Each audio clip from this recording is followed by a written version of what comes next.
जननीं शारदां देवीं रामकृष्णं जगद्गुरुं पादपद्मे तयो श्रुत्वा প্রণমামি মুহুর্মুহু। প্রাণারামের সকল দর্শককে জানাই আমার অন্তরের শ্রদ্ধা ও প্রণাম।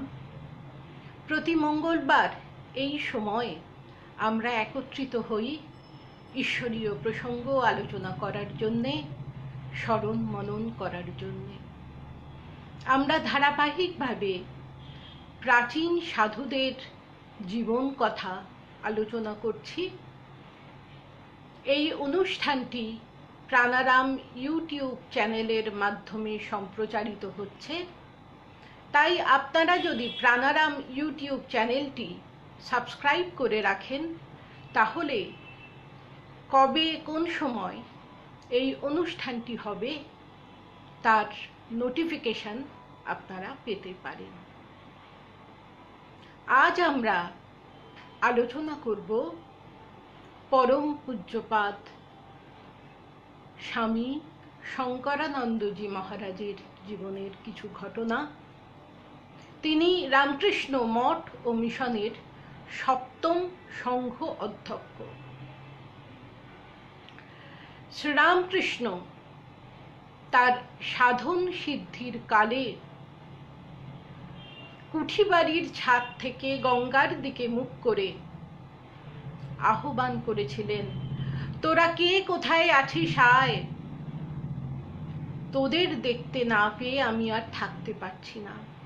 সেই মহান আহ্বানে সাড়া দিয়ে যে ত্যাগী যুবকরা তার কাছে এসেছিলেন, তার ভাবে রঞ্জিত হয়েছিলেন এবং আত্মনমোক্ষার্থ জগদ্ধিতায়চ এই আদর্শে নিজেদের জীবন সঁপে দিয়েছিলেন, সেই যুবকদেরই একজন শঙ্করানন্দ মহারাজ।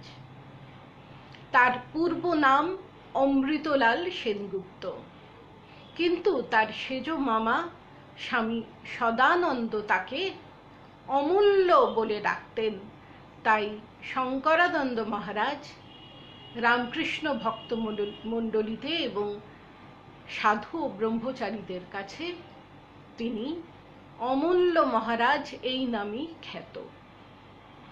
তিনি জন্মগ্রহণ করেছিলেন 1880 খ্রিস্টাব্দের 9 মার্চ শিব চতুর্দশীর দিন। তার মামাবাড়ি হুগলিতে। তার বাবা নবীন কৃষ্ণ সেনগুপ্ত, মা সত্যবতী দেবী। তার বাবা ছিলেন একজন দক্ষ ইঞ্জিনিয়ার। তিনি মালদায় সরকারি চাকরি করতেন এবং ইঞ্জিনিয়ারিং একটা প্রজেক্ট এক্সিকিউট করার সময় যত টাকা স্যাংশন ছিল তার থেকে কম টাকায় সেই প্রজেক্টটা তিনি এক্সিকিউট করেছিলেন। ফলে অনেকেরই তিনি বিরাগভাজন হয়েছিলেন। তিনি ছিলেন অত্যন্ত দৃঢ়চেতা ও সত্যনিষ্ঠ। তিনি এই চাকরিটি ছেড়ে দিলেন। মুর্শিদাবাদে নবাবের এস্টেটে তিনি চাকরি দিলেন এবং সেখানে তিনি যথেষ্ট সুখ্যাতি পেয়েছিলেন। বিভিন্ন জায়গায় তাকে কর্মের জন্যে থাকতে হয়েছে, যেতে হয়েছে। তাই অমূল্য মহারাজ তার ভাই বোনদের সঙ্গে মানুষ হয়েছিলেন তার মাতামহের বাড়িতে। তাদের আদি বাড়ি কিন্তু বামুনমোড়া গ্রামে, যে বামুনমোড়াতে আশ্রম হয়েছে তার স্মৃতির উদ্দেশ্যে। তা অমূল্য মহারাজ তার ভাই বোনদের সঙ্গে গরমের ছুটিতে এখানে যেতেন। এই বামুনমোড়া গ্রামে গিয়ে তিনি কাটাতেন বাবা মায়ের সঙ্গে। পড়াশোনার সঙ্গে সঙ্গে তার উৎসাহ ছিল গানেও। ছোটবেলায় তিনি গান শিখেছিলেন এবং তার প্রখর বুদ্ধি ও স্মরণ শক্তির পরিচয় কিন্তু ছোটবেলাতেই পাওয়া গিয়েছিল। তার চেহারা ছিল অত্যন্ত সুপুরুষ, লম্বায় চওড়ায় ছিলেন, আর স্বভাব ছিল খুব মিষ্টি। খুব কম কথা বলতেন, খুব মিষ্টি ব্যবহার করতেন। তাই ছেলেদের দলে সহজেই তিনি লিডার হয়ে গিয়েছিলেন। শান্তি ঘোষ স্ট্রিট আর বলরাম ঘোষ স্ট্রিট, এই দুটো জায়গায় তার মামা বাড়ি ছিল। তিনি যখন কলকাতায় পড়াশোনা করতেন এই দুটো বাড়িতেই থাকতেন। তারপর তার বাবা তাকে মুর্শিদাবাদে নিয়ে গেলেন নিজের কাছে রেখে ছেলেকে পড়াশোনা শেখাবার জন্যে। সেখান থেকে তিনি এন্ট্রান্স পরীক্ষা পাশ করেছিলেন। পড়াশোনা ছাড়াও তার উৎসাহ ছিল ঘোড়ায় চড়ায়, সাঁতার কাটায়, টেনিস, ফুটবল, ক্রিকেট এইসবে। যখন তিনি খেলাধুলো করতেন একেবারে মন প্রাণ দিয়ে খেলাধুলো করতেন, আবার যখন তিনি পড়াশোনা করতেন সেখানেই তিনি মনোনিবেশ করতেন। সেই সময়কার স্মৃতিচারণ করে তিনি বলছেন যে তার পায়ে এত জোর ছিল যে 35 ওজনের বারবেল এক পায়ে রেখে ব্যালেন্স করে উপরে তুলতে পারতেন। স্বামীজি সবসময় খেলাধুলো এবং দৈহিক সুস্থতার, দৈহিকভাবে সক্ষম হতে হবে, সুঠাম চেহারা, এই সবের দিকে তিনি জোর দিয়েছেন। তিনি বলেছিলেন যে ছাত্রদের উচিত ফুটবল খেলা, গীতা পাঠ না করে তারা ফুটবল খেলুক।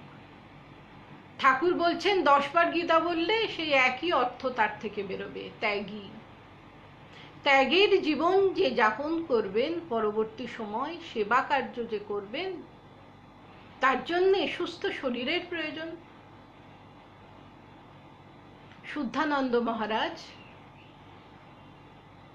বেলুড় মঠ এবং মিশনের 5ম সংঘ অধ্যক্ষ, তিনি বলছেন তিনি যখন স্বামীজিকে দর্শন করতে গিয়েছিলেন, বিশ্ববরেণ্য স্বামীজি বিশ্ব বিজয় করে ভারতবর্ষে প্রত্যাবর্তন করেছেন, যুবকরা তার কাছে দলে দলে যাচ্ছেন। তা কয়েকজন যুবক এসেছিলেন এবং একজন গুরু ভাই স্বামীজিকে বলেছিলেন যে এরা তোমার অ্যাডমায়ারার। স্বামীজি বলেছিলেন এই রোগা পটকা ছেলেদের দিয়ে আমি কি কাজ করব? এমন ভাবে বলেছিলেন যে ছেলেগুলো তো কাঁদতে শুরু করে দিয়েছিল।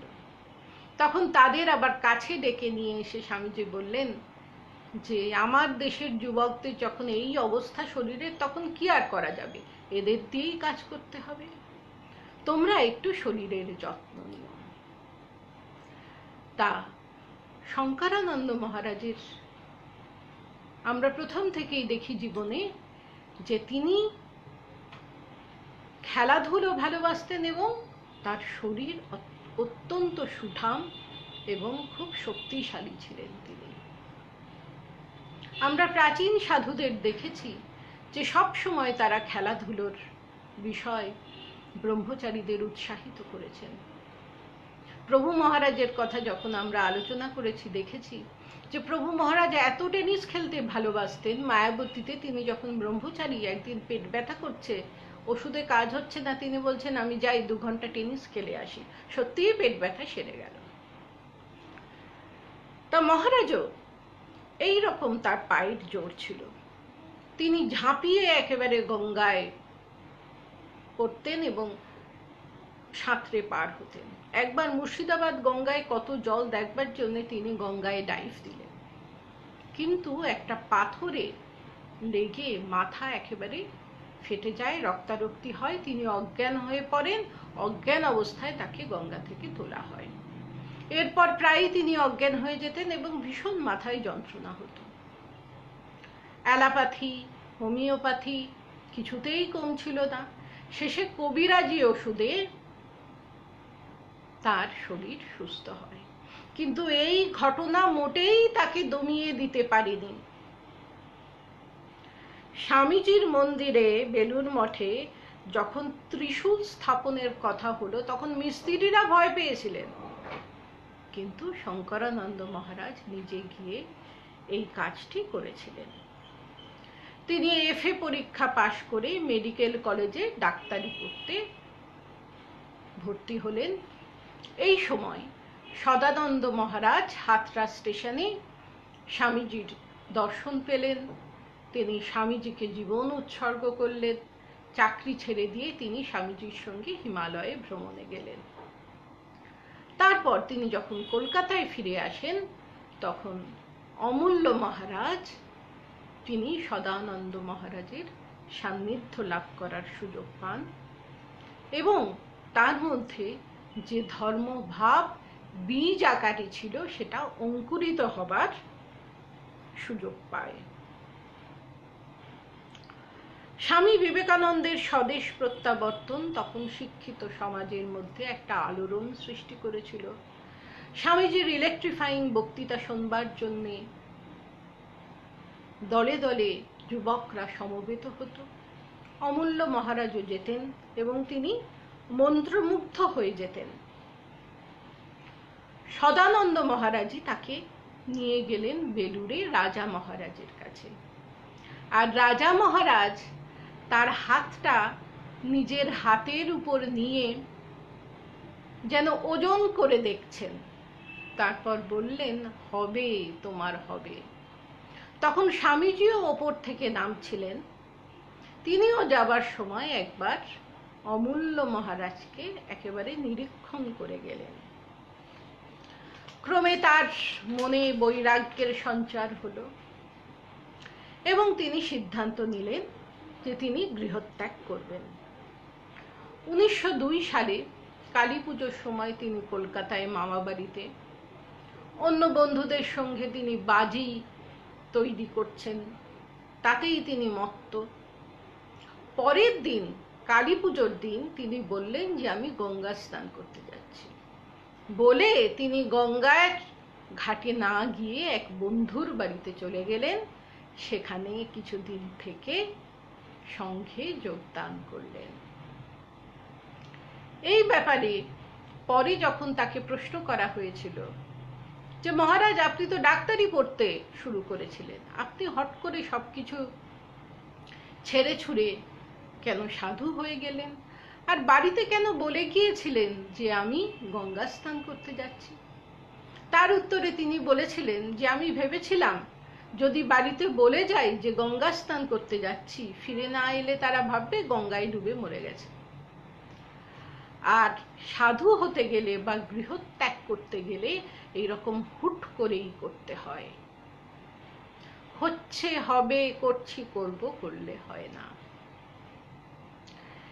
এই ঘটনাটি যেন আমাদের ঠাকুরের গল্পের কথা মনে করিয়ে দেয়। কথামৃতে ঠাকুর কি সুন্দর উপমা দিয়ে, উদাহরণ দিয়ে, গল্পে খুব হাসি ঠাট্টা কৌতুক ছলে কিভাবে তিনি বর্ণনা করছেন। অপূর্ব সেই বর্ণনা। ঠাকুর বলছেন যে এক গৃহস্থ তার স্ত্রী তার স্বামীকে বলছে যে অমুক বাবুর খুব বৈরাগ্য হয়েছে। প্রতিবেশী একজন ভদ্রলোকের এমন বৈরাগ্য হয়েছে যে তার 16 জন স্ত্রী এক এক করে ছাড়ছে এক একজন স্ত্রীকে।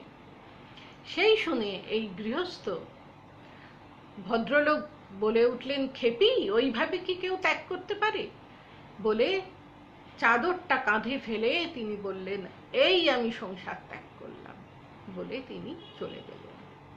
তা শঙ্করানন্দ মহারাজও তাই বলছেন যে এইভাবে হুট করেই চলে যেতে হয়, একটু একটু করে করব বললে হয় না। তিনি স্বামী সদানন্দ ও ভগিনী নিবেদিতার সঙ্গে এবার ভুবনেশ্বরে গেলেন এবং খণ্ডগিরি পাহাড়ের পাদদেশে বসে ভীষণ ঠান্ডা, কম্বল গায়ে দিয়েছেন, সামনে কাঠের গুঁড়িতে আগুন জ্বলছে, আর ভগিনী নিবেদিতা বাইবেল পড়ে শোনাচ্ছেন। যীশু খ্রিস্টের জীবন শুনে তিনি মন্ত্রমুগ্ধ হয়েছিলেন এবং এক দিব্য অনুভূতি নিয়ে তারা ফিরে এসেছিলেন। গিয়েছিলেন মাদ্রাজে, সেখানে কিছুদিন থেকে ভগিনী নিবেদিতা ও সদানন্দ মহারাজ ফিরে আসেন। অমূল্য ব্রহ্মচারী সেখানে থেকে যান এবং শশী মহারাজ তাকে কাজকর্ম শেখালেন। সভা সমিতিতে যখন যেতেন তাকে সঙ্গে নিয়ে যেতেন। শশী মহারাজের সাহচর্যে তার দিনটা বেশ আনন্দেই কাটছিল। শশী মহারাজ তখন রামানুজাচার্যের জীবনচরিত লিখছিলেন, তাই জন্যে তার একটি তেলেগু বই থেকে রেফারেন্সের প্রয়োজন ছিল। অমূল্য ব্রহ্মচারী তেলেগু শিখে নিলেন, তাকে সাহায্য করলেন। এরপর তিনি কলকাতায় ফিরে এলেন এবং স্বামী সদানন্দের সঙ্গে তিনি চীন ও জাপান পরিদর্শন করতে যান। আবার কলকাতায় ফিরে আসেন এবং স্বামী সদানন্দ, ভগিনী নিবেদিতা ও অমূল্য ব্রহ্মচারী এবার যান নালন্দা ও বুদ্ধগয়ায়। আমরা জানি ভগিনী নিবেদিতার বুদ্ধগয়ার প্রতি বিশেষ আকর্ষণ ছিল। স্বামীজিও তাকে বলেছিলেন যে বুদ্ধদেবকে আদর্শ করে জীবন কাটাতে, যখন তাকে ব্রহ্মচর্য দীক্ষা দিয়েছিলেন। তা বুদ্ধগয়ায় গিয়ে বুদ্ধদেবের জীবন সম্বন্ধে পরিচিত হলেন তিনি, এবং এই সময় স্বামী সদানন্দের গুরু ভক্তি দেখে তিনি মুগ্ধ হতেন। স্বামী সদানন্দ ভগিনী নিবেদিতার সান্নিধ্যে তার মধ্যে স্বামী বিবেকানন্দের ভাবধারা প্রবেশ করল। সেই সময় বুদ্ধগয়ায় একটা আন্দোলন চলছিল, মন্দিরের অধিকার দিতে হবে শুধু বৌদ্ধদের। ভগিনী নিবেদিতা স্ট্রংলি প্রোটেস্ট করেছিলেন। তার অনুরোধে শুধু কিছু মানুষ, সুধীজন বিখ্যাত মানুষ তাকে সাপোর্ট করে সেখানে গিয়েছিলেন, যেমন সিস্টার ক্রিস্টিন, রবীন্দ্রনাথ ঠাকুর, জগদীশ চন্দ্র বসু, লেডি অবলা বসু। আর সবার সবকিছু দেখভালের দায়িত্ব ছিল অমূল্য ব্রহ্মচারীর। সমস্ত ব্যবস্থা তিনি করেছিলেন এবং তার ব্যবস্থাপনা এমন নিখুঁত হয়েছিল, সবাই খুব খুশি হয়েছিলেন। রবীন্দ্রনাথ বিদায় নেবার সময় ব্রহ্মচারীজিকে বলেছিলেন মোস্ট এনজয়েবল কম্পেনিয়ন। এমনই ছিল শঙ্করানন্দ মহারাজের চরিত্র মাধুর্য। 1904 সালে যখন ভাগলপুরে প্লেগ হয়, সদানন্দ মহারাজের নেতৃত্বে তিনি ত্রাণের কাজে নিজেকে সঁপে দিলেন। তিনি ও খোকা মহারাজ মাতৃদর্শনে 1904 সালে জয়রামবাটি গিয়েছিলেন। সেই সুখস্মৃতি তিনি স্মরণ করেছেন। বলছেন, আমরা যখন জয়রামবাটিতে গিয়ে পৌঁছালাম, শ্রী শ্রী মা আমাদের দেখেই জেলেকে ডেকে পাঠালেন এবং মাছ ধরতে বললেন। দুটো মাঝারি সাইজের পোনা মাছ পাওয়া গিয়েছিল এবং মা খুব খুশি হয়েছিলেন। বলেছিলেন, তোমরা খুব পয়মন্তর, একবার জাল ফেলেই মনোমতো মাছ পাওয়া গেছে। আর দেখো, কালীর বিয়ের পাকা দেখার সময়, মানে কালী মামা, মায়ের যে ভাই, মা বলছেন কালীর বিয়ের পাকা দেখার সময় বারবার জাল ফেলেও বড় মাছ পাওয়া যায়নি। তিনি নিজেই রান্না করে খাইয়েছিলেন। তার আন্তরিকতা, তার ভালোবাসা শঙ্করানন্দজির মনে চিরকাল গেঁথেছিল। বলছেন, আমি আর খোকা মহারাজ ভোর রাতে উঠে শৌচে যাব বলে বেরিয়েছি। আমোদরের কাছে গেছি, হঠাৎ দেখছি একজন মেয়ে মাথায় একটা ঝুড়ি নিয়ে চলেছে। আর আমাদের দেখে সে ঝুড়িটা তার পাশে যে মেয়েটি ছিল তার মাথায় দিয়ে তার পিছনে লুকিয়ে গেল। আর আমরা কিছুটা দূরে সরে যেতে আবার তারা দুজনে মিলে হাঁটতে শুরু করলো আর মায়ের বাড়ির দিকে গেল। তখন অমূল্য মহারাজ বলছেন যে আমি খোকা মহারাজকে জিজ্ঞাসা করছি যে আপনি কি চেনেন? খোকা মহারাজ বলছেন, হ্যাঁ চিনি, আমি স্পষ্ট দেখেছি, ইনি আমাদের মা। ভোর বেলা রাত থাকতে উঠে ইনি আমাদের জন্য সবজি সংগ্রহ করছেন। পাড়া গায়ে আর কি পাওয়া যাবে, কয়েকটা ডাঁটা, কাঁচকলা, থোর এইগুলোই নিয়ে আসছেন। অমূল্য মহারাজ বলছেন যে আমি তো হতভম্ব, স্তম্ভিত। ভাবলাম এখানে তো বেশি দিন থাকা চলবে না। মায়ের সারাদিন হাড় ভাঙা খাটুনি, তার উপর যদি রাত্রে তিনি না ঘুমান, আমাদের জন্যে সবজি আনতে যান, তাহলে তো তিনি অসুস্থ হয়ে পড়বেন। তাই 3 রাত্রি থেকে আমরা চলে এলাম। 1906 সালে রাজা মহারাজ অমূল্য ব্রহ্মচারীকে সন্ন্যাস দিলেন। তিনি হলেন শঙ্করানন্দজি। 1912 সালে রাজা মহারাজ ও শঙ্করানন্দ মহারাজ যখন কাশীর অদ্বৈত আশ্রমে ছিলেন, তখন শ্রী শ্রী মাও কাশীতে গিয়েছিলেন, লক্ষ্মী নিবাসে ছিলেন। তা রাজা মহারাজ একদিন বলছেন যে আজকে মাকে চপ খাওয়াতে হবে। তা শঙ্করানন্দজি খুব ভালো রান্না করতে পারতেন। তিনি ভালো করে মোচার চপ বানিয়ে একটা থালায় করে যখন শ্রী শ্রী মায়ের কাছে নিয়ে গেলেন, শ্রী শ্রী মা অন্য ভোগের সঙ্গে এটিও ঠাকুরকে নিবেদন করলেন। আর সেই প্রসাদ নিজে খেলেন, সবাইকে দিলেন, খুব প্রশংসা করলেন। তা মা তো সবকিছুরই প্রশংসা করতেন, কারো দোষ দেখতেন না। কিন্তু সেদিন গোলাপ মাও প্রশংসা করেছিলেন। তিনি বলেছিলেন যে বাবা অমূল্য, এত সুন্দর মুচমুচে চপ বানাতে তুমি কি করে শিখলে? আর রাজা মহারাজ বলে উঠেছিলেন যে গোলাপ মা, তোমরা কি ভাবো শুধু তোমরাই রান্না করতে পারো? দেখো আমরা তোমাদের থেকেও ভালো রান্না করতে পারি। একবার উদ্বোধনে শঙ্করানন্দ মহারাজ গেছেন শ্রী শ্রী মাকে দর্শন করতে, প্রণাম করতে। সেদিন লক্ষ্মী দিদিও এসেছেন। লক্ষ্মী দিদির সঙ্গে আরো 2-3টে ভক্ত মেয়ে এসেছেন। তা লক্ষ্মী দিদি মায়ের সঙ্গে কথা বলছেন। কিছুক্ষণ পরে শ্রী শ্রী মা জানতে পারলেন যে লক্ষ্মী দিদি চলে গেছেন। তিনি ব্যস্ত হয়ে সবাইকে জিজ্ঞাসা করছেন যে প্রসাদ কি দেওয়া হয়েছে, কিন্তু কেউই বলতে পারছে না ঠিক মতো। তখন মা একটি ছেলেকে লক্ষ্মী দিদির কাছে পাঠালেন একটা নতুন শাড়ি দিয়ে আর 2টো টাকা দিয়ে। শ্রী শ্রী ঠাকুরও লক্ষ্মী দিদিকে খুব স্নেহ করতেন। তিনি বলতেন যে লক্ষ্মী হলো মা শীতলার অংশজাত। তিনি তার ভাইজির সঙ্গে খুব মিষ্টি ব্যবহার করতেন। তা শ্রী শ্রী মা ছেলেটিকে লক্ষ্মী দিদির কাছে পাঠিয়ে বললেন যে গিয়ে বলবে মা বলেছেন যে তিনি ভেবেছিলেন যে লক্ষ্মী দিদি যাওয়ার সময় তার সঙ্গে দেখা করে যাবেন, তার যত্ন ঠিক মতো নেওয়া হয়নি বলে মা মনে কষ্ট পেয়েছেন, আর এইগুলি পাঠালেন। লক্ষ্মী দিদি গিয়েছিলেন দেবেন মজুমদারের বাড়ি, সেদিন উৎসব ছিল। লক্ষ্মী দিদিকে ছেলেটি যখন টাকার শাড়ি দিয়ে এইসব কথা বলল, তখন লক্ষ্মী দিদি খুব লজ্জা পেয়েছিলেন। তিনি বললেন আমার সঙ্গীরা ব্যস্ত হয়েছিল, তাই আমায় তাড়াতাড়ি চলে আসতে হয়েছে, আমি আবার যাব মায়ের কাছে।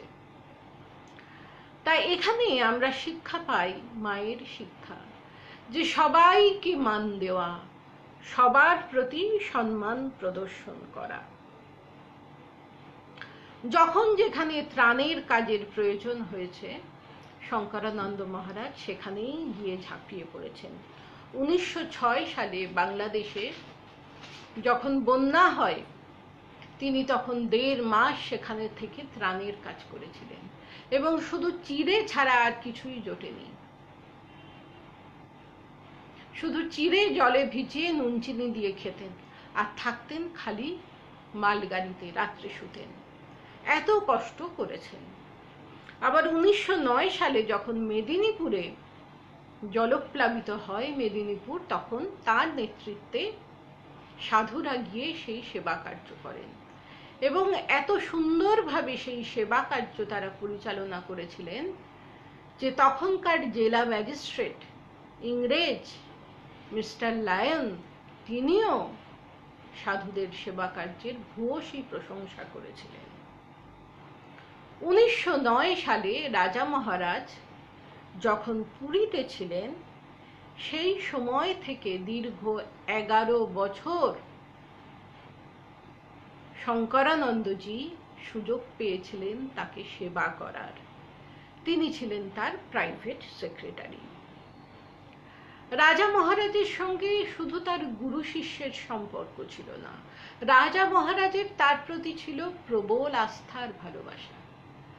আর শঙ্করানন্দজি রাজা মহারাজকে একেবারে দেবতা জ্ঞানে শ্রদ্ধা করতেন।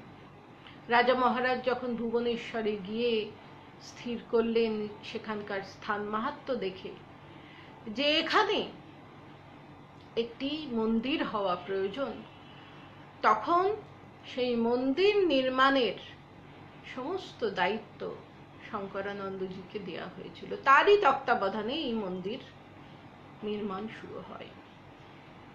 শঙ্করানন্দজির অবজারভেশন পাওয়ার খুব বেশি ছিল এবং তার মধ্যে ক্রিয়েটিভিটি ছিল।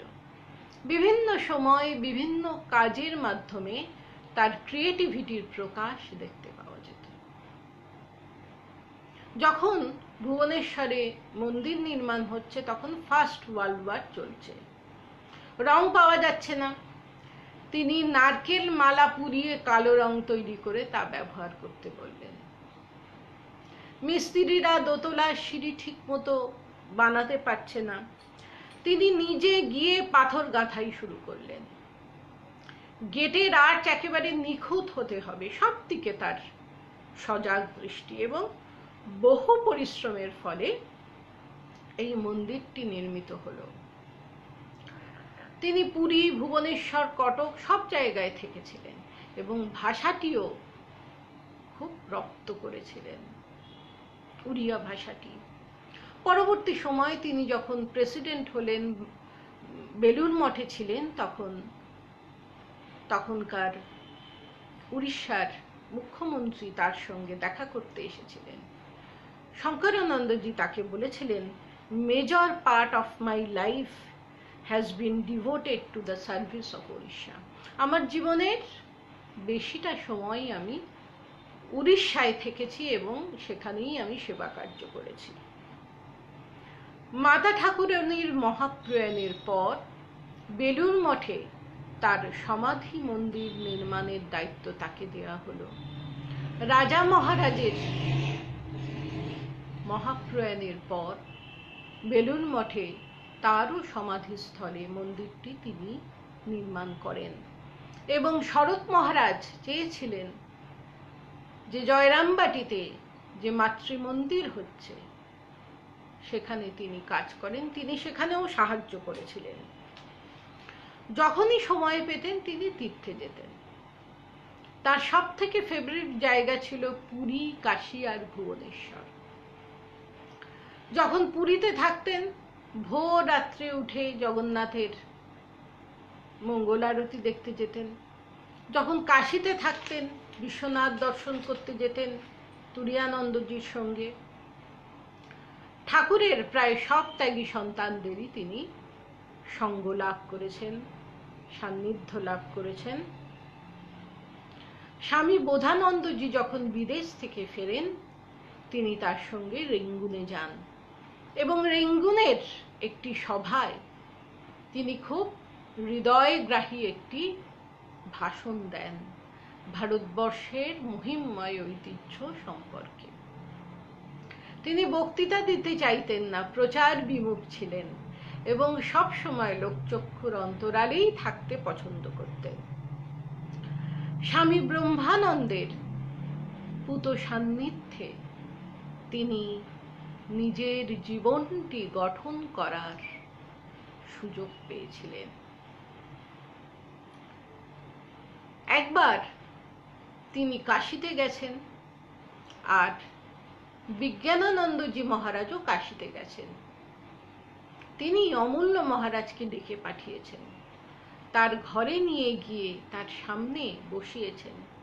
তারপর বলছেন, তোমায় দেখতে ইচ্ছা করে। বিজ্ঞানানন্দজি শঙ্করানন্দজি মহারাজকে বলছেন তোমায় দেখতে ইচ্ছে করে।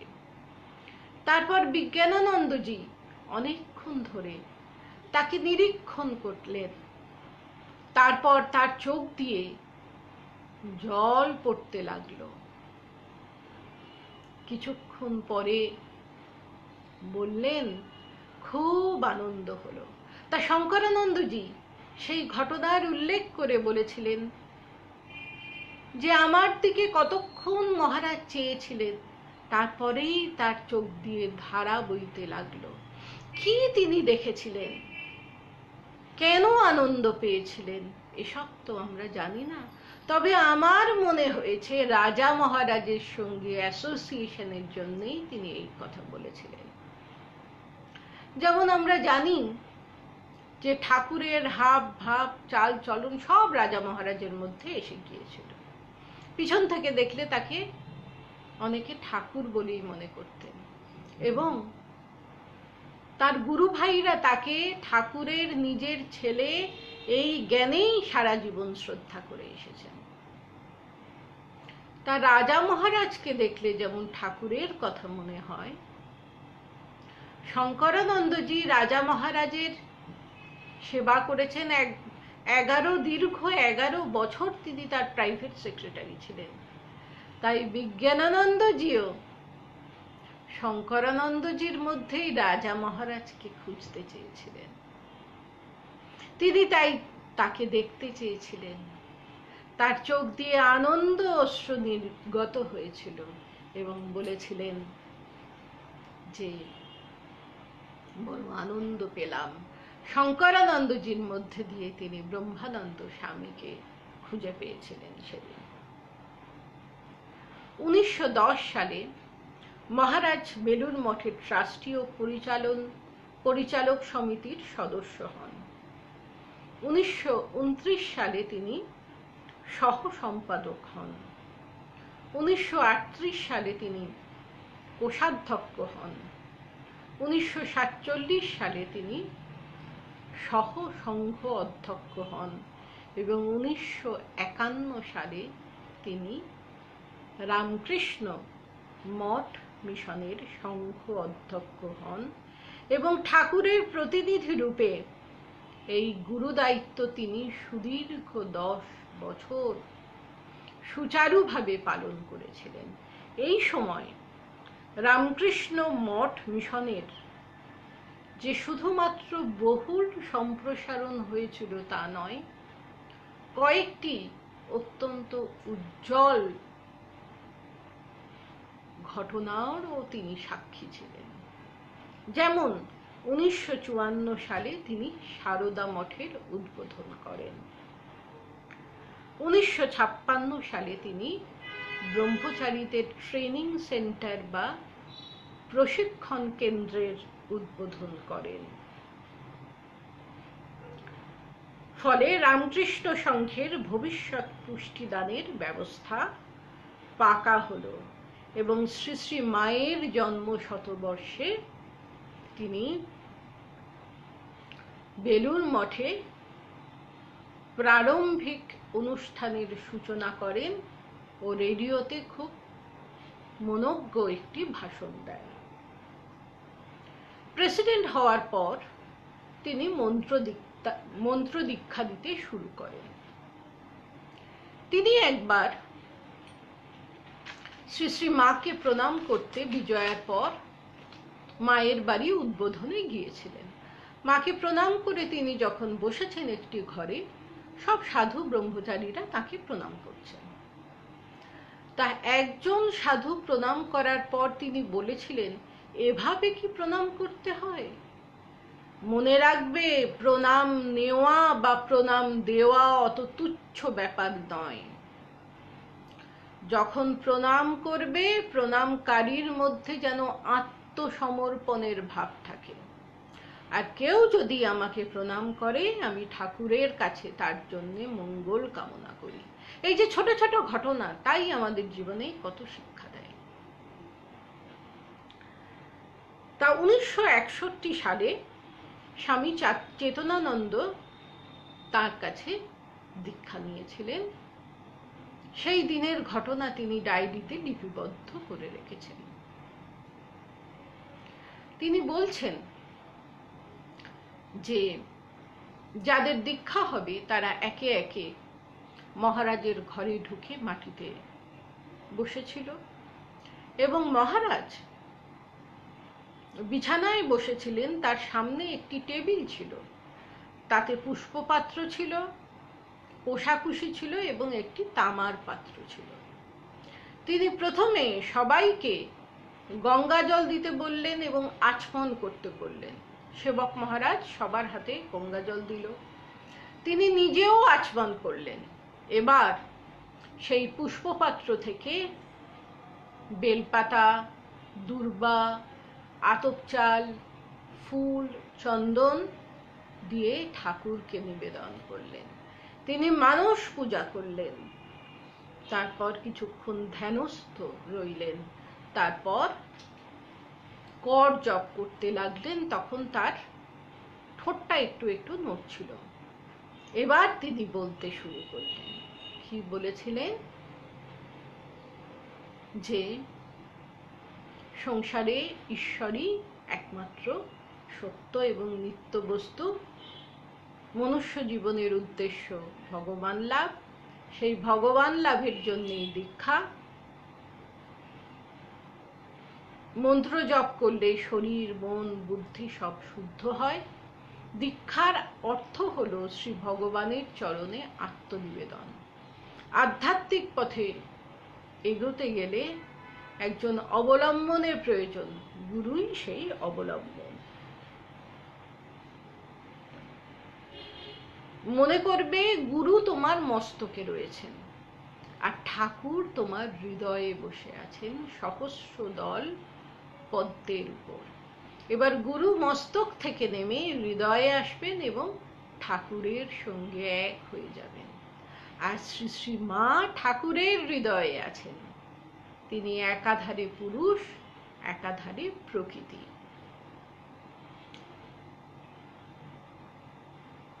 গুরু ইষ্ট মন্ত্র অভেদ জানবে। তারপর তিনি 3 বার মন্ত্র উচ্চারণ করলেন এবং তার মানে বলে দিলেন। মানে হচ্ছে ঠাকুরই হচ্ছেন সর্বদেব দেবীর স্বরূপ। ইষ্টমন্ত্রে সব দেবদেবীর পূজা করা যায়। তিনি শুধু ঠাকুরকে সর্বদেব দেবী স্বরূপ বললেন না, কয়েকটি ঘটনারও তিনি অবতারণ করলেন। যেমন মথুর বাবুকে ঠাকুর শিব এবং কালী রূপে দর্শন দিয়েছেন। স্বামী বিবেকানন্দকে ঠাকুর শ্রী রাধা রূপে দর্শন দিয়েছেন এবং নিজের শরীরকে দেখিয়ে ঠাকুর বলেছিলেন যে রাম যে কৃষ্ণ ইদানিং সেই রামকৃষ্ণ।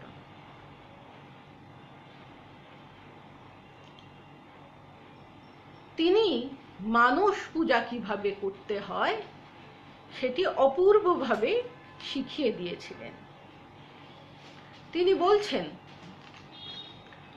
জপ আসনে বসে করতে হয় এবং সেই আসনটি অন্য কোনো সময় ব্যবহার করতে নেই।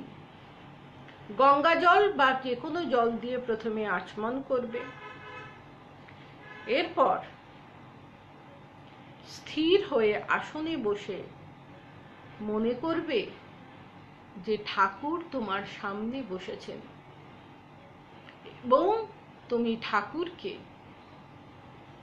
পা ধুইয়ে দিচ্ছ, অর্ঘ্য নিবেদন করছো এবং তাকে ভোগ নিবেদন করছো, ফল মিষ্টান্নাদি। এই মানস পুজোয় একটা সুবিধে আছে, কারোর উপর ডিপেন্ড করতে হয় না।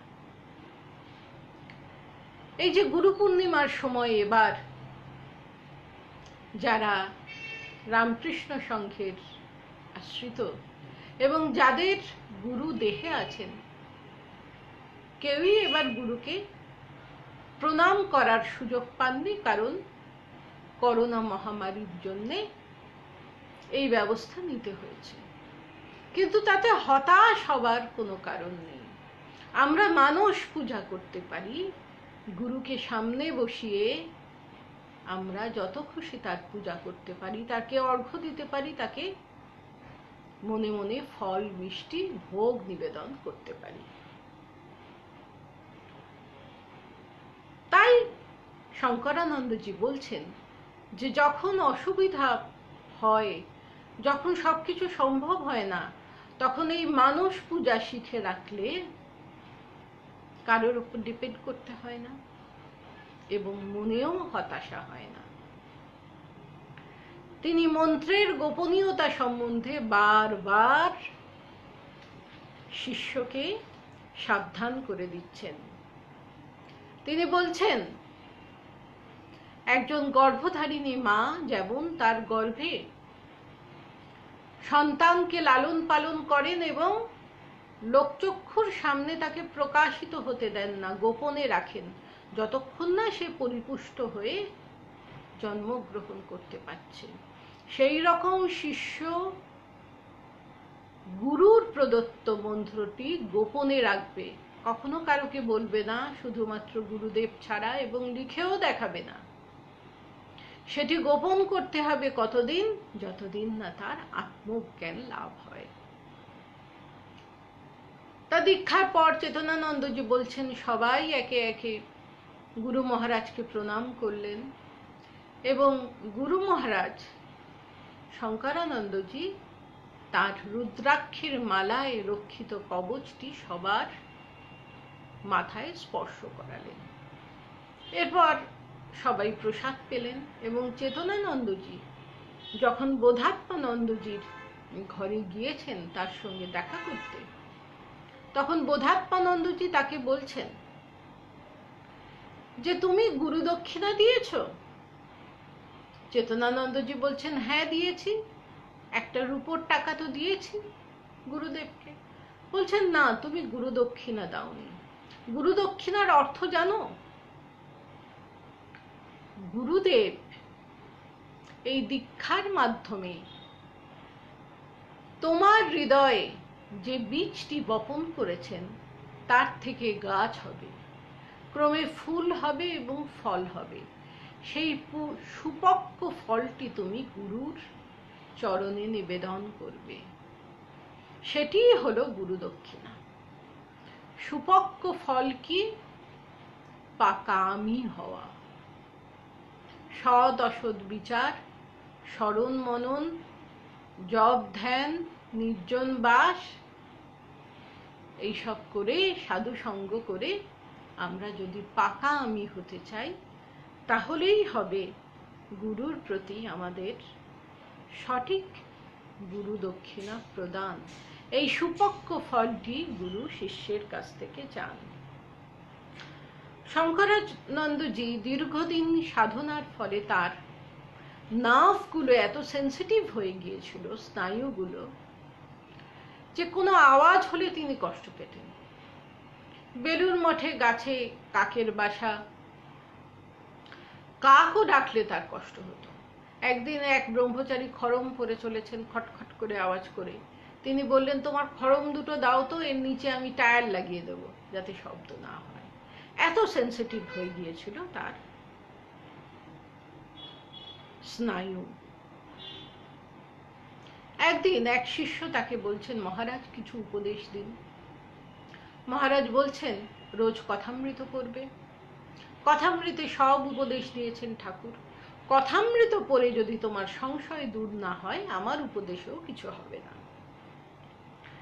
একবার একটি ভক্ত তার ছোট মেয়েটিকে নিয়ে মহারাজকে দর্শন করতে এসেছেন। তা তিনি পুরনো ভক্ত, মহারাজের অনেক দিনের চেনা। মহারাজ তার সঙ্গে কথা বলছেন তখনকার ভারতবর্ষের প্রেসিডেন্ট ডক্টর রাজেন্দ্র প্রসাদের সম্বন্ধে। তাই বাচ্চা মেয়েটি কিছুক্ষণ শোনার পর বলছে, বাবা আমি রাজেন্দ্র প্রসাদ খাবো।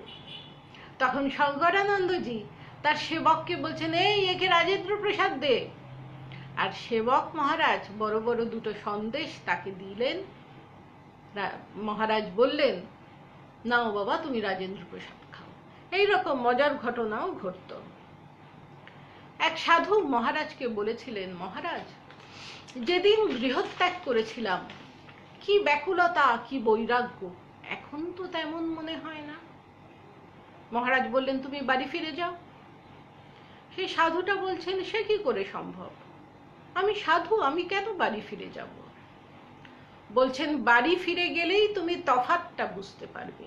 তোমার ভাই বোন আত্মীয় স্বজন অভাব অনটনে সংসারের জ্বালায় জর্জরিত হয়ে কেমন জ্বলে পুড়ে মরছে, তখন তুমি বুঝতে পারবে তোমার জীবনের সঙ্গে তফাৎটা কোথায়। এখন তো ত্যাগ বৈরাগ্য সব অঙ্গীভূত হয়ে গেছে তোমার মধ্যে। মঠের বাইরে গেলেই ডিফারেন্সটা বুঝতে পারবে। এক ব্রহ্মচারী, তিনি অদ্বৈত বেদান্তের সাধনা করতেন। একদিন শঙ্করানন্দজি তাকে ডেকে বললেন যে, তুই মন্দিরে যাস, জপ ধ্যান করিস। তা সেই ব্রহ্মচারীটির কাজকর্মে খুব নিষ্ঠা ছিল, কিন্তু তিনি অদ্বৈতের সাধনা করতেন বলে তিনি জপ ধ্যানও করতেন না, মন্দিরেও যেতেন না। তিনি উত্তর দিলেন, না। তখন মহারাজ বললেন, কাল থেকে তুই আমার ঘরে বসে জপ ধ্যান করবি। দেখ, সৎ অভ্যাসগুলো কখনো ছাড়তে নেই। সৎ অভ্যাসগুলোকে যদি তুই ছাড়তে থাকিস, একদিন দেখবি সেগুলোই তোকে ছেড়ে চলে গেছে। আর সেগুলিকে যদি তুই ধরে রাখতে পারিস, দেখবি সেগুলোই তোর চরিত্র গঠন করে দিয়েছে। কি অপূর্ব কথা! তিনি সব সময় বলতেন, সাধু জীবনে প্রয়োজন ত্যাগ আর তিতিক্ষা। তিতিক্ষা কি জানিস? সমস্ত রকম দুঃখ কষ্ট সহ্য করার ক্ষমতা কোনো বিলাপ না করে। তিনি নিজের জীবন দিয়ে দেখিয়েছেন শঙ্করানন্দ মহারাজ। হারফিসে কত মাস তিনি কষ্ট পেয়েছেন, যন্ত্রণা হয়েছে, তখন ভালো ওষুধও ছিল না হারফিসে। তিনি মুখ বুজে সমস্ত যন্ত্রণা সহ্য করেছেন, শুধু তিতিক্ষার জোরে, কোনো বিলাপ না করে। একজন মহারাজকে জিজ্ঞাসা করেছিলেন, মহারাজ, বারুদ ঠাসা খাওয়া কি করে, কাকে বলে? তখন তিনি বলেছিলেন, 4 ভাগের মতো 3 ভাগ তুমি খাবার দিয়ে ভরাবে, আর 1 ভাগ পেট খালি রাখবে হাওয়া চলাচলের জন্য। এটা করা খুব দরকার, এতেই একমাত্র ডাইজেশন প্রপারলি হয়। এক শিষ্য মহারাজকে বলছেন, মহারাজ, কত কৃপায় সদ্গুরুর দেখা পাওয়া যায়। মহারাজ বলছেন, নিশ্চয়ই, সে তো বটেই। তুলসী দাসের দোহা আছে, সদ্গুরু পাওনে বেদ বাতাওয়ে, জ্ঞান করে উপদেশ, তব কয়লা কি ময়লা ছোটে, জব আগ করে প্রবেশ। অর্থাৎ আগুন যেমন কয়লার মলিনত্ব দূর করে, তেমনি সদ্গুরুর কৃপায় শিষ্যের মনের কালিমা দূর হয়। মহারাজের চরিত্রের একটা বৈশিষ্ট্য ছিল তার অনাড়ম্বর জীবন। এমন মিতব্যয়ী ছিলেন, প্রয়োজনের বেশি কিচ্ছু করতেন না। একটা গরমের জামা তাপ্পি দিয়ে দিয়ে সেটা আর পরা যাচ্ছে না, কিন্তু তার মধ্যেও তিনি দেখলেন কাঁধের কাছে কিছুটা জায়গা ছিঁড়ে যায়নি, ঠিক আছে, সেটা দিয়ে তিনি টুপি বানিয়েছিলেন নিজে, এবং সারা জীবন সেই টুপিটা ব্যবহার করেছিলেন। চোখে যখন চশমা হয়, তিনি ফ্রেম কোনোদিন চেঞ্জ করেননি, একই চশমা পরতেন। অনেক সময় পাওয়ার চেঞ্জ হলে, খুব প্রয়োজন না হলে লেন্স চেঞ্জ করতেন না, বলতেন চলে তো যাচ্ছে। চোখে দেখতে না বললে তিনি আতশ কাচ নিয়ে নিতেন। আর কখনো কারোর সাহায্য নিতে চাইতেন না। শরীর যখন অপটু হয়েছে, তখনও পাছে সেবককে ডাকতে হয়, এই ডাকাডাকি হাঁকাহাঁকি তিনি একদম পছন্দ করতেন না। তিনি অসুস্থ শরীরে নিজেই হাঁটতে চেষ্টা করতেন, উঠে বসতে চেষ্টা করতেন, অনেক সময় পড়ে গেছেন, সেবক মহারাজ ভীত সন্ত্রস্ত হয়ে ছুটে এসেছেন, কিন্তু শঙ্করানন্দজি অবিচল, ধীর স্থির শান্ত, শুধু হাতটা বাড়িয়ে দিয়েছেন তাকে তুলে দেবার জন্য। আর অপরিসীম ছিল তার উপস্থিত বুদ্ধি। একবার তিনি হাওড়া স্টেশনে গেছেন, সেখানে মহিষ ভর্তি একটা গাড়ি, সেই গাড়িটি ঢালুর উপর দিয়ে চলেছে এবং সেই সময় একটা মহিষ পড়ে যায় এবং তার পায়ে খুব চোট লাগে, পা ভেঙেই যায়, পায়ের হাড় ভেঙেই যায়। সে তো আর্তনাদ করছে, চারিদিকের লোক ছুটে এসে জনতা ভিড় করে দাঁড়িয়ে আছে, কিন্তু সবাই কিংকর্তব্য বিমূঢ়, কি করতে হবে কিচ্ছু বুঝতে পারছে না। শঙ্করানন্দজি সেই অবস্থার গুরুত্ব বুঝতে পারলেন। তার পকেটে একটা ছোট্ট ছুরি ছিল, সেই দিয়ে মহিষের নাকের দড়িটা খুলে দিলেন, না হলে শ্বাসরোধ হয়ে মহিষটি তখনই প্রাণ নাশ হতো। মহিষটি নিঃশ্বাস নিতে পেরে একটু স্বস্তি বোধ করল, আর সবাই বাহবা করার আগেই তিনি সেই স্থান ত্যাগ করেছিলেন, একেবারেই প্রচার বিমুখ ছিলেন।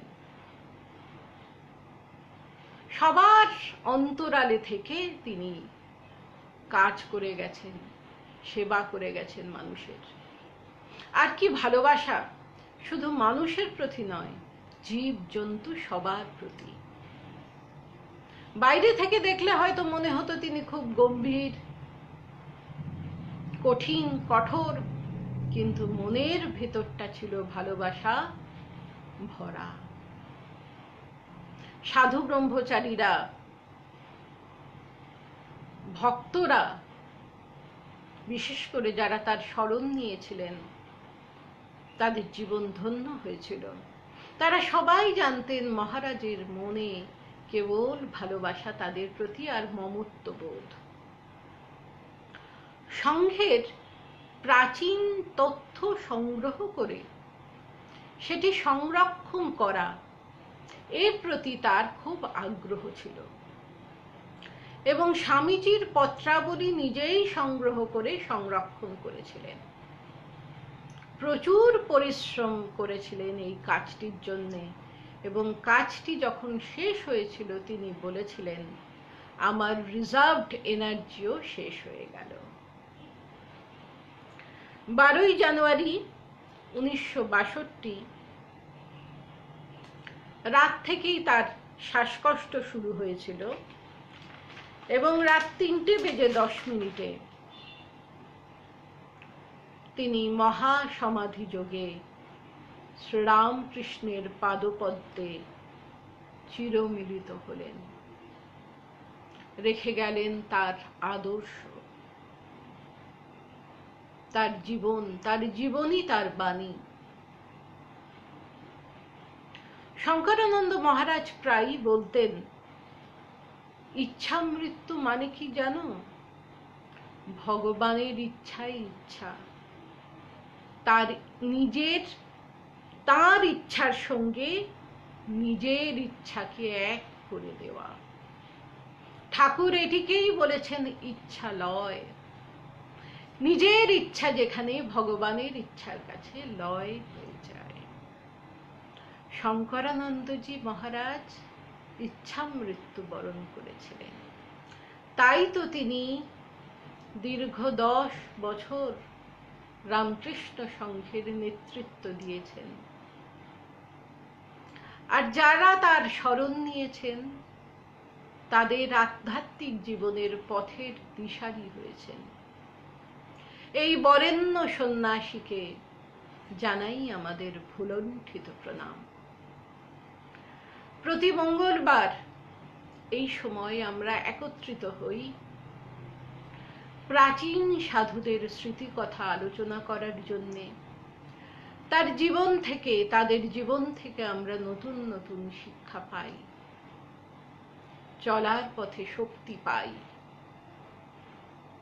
আপনারা সবাই আনন্দে থাকুন আর স্মরণ মননে থাকুন। সব সময় মনে রাখতে হবে, নাম আর নামই অভেদ। নাম করলে শ্রী ভগবানের শক্তি সেই নামের মাধ্যমে সঞ্চারিত হয়।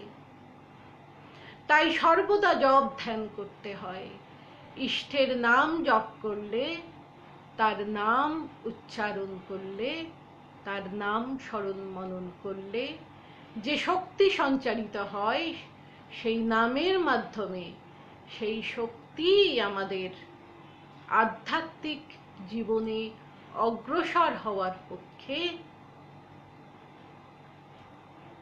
একমাত্র কাম্য। এর আগের দিন আমরা আলোচনা করছিলাম যে প্রভু মহারাজ বলতেন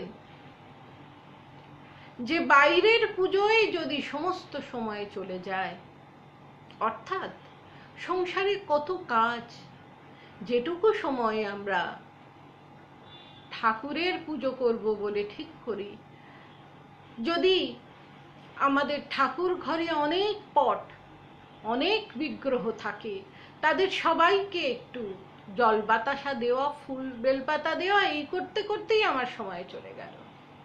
তাহলে জপ ধ্যান করব কখন? জপ ধ্যান না করলে কিন্তু চিত্ত শুদ্ধি হবে না।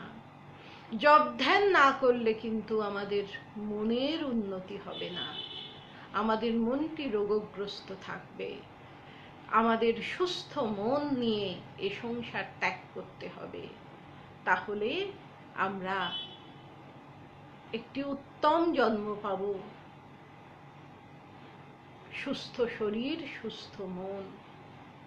তাই সব সময় সৎপ্রসঙ্গ আলোচনা করা এবং শোনা এবং স্মরণ মননে থাকার চেষ্টা করতে হবে।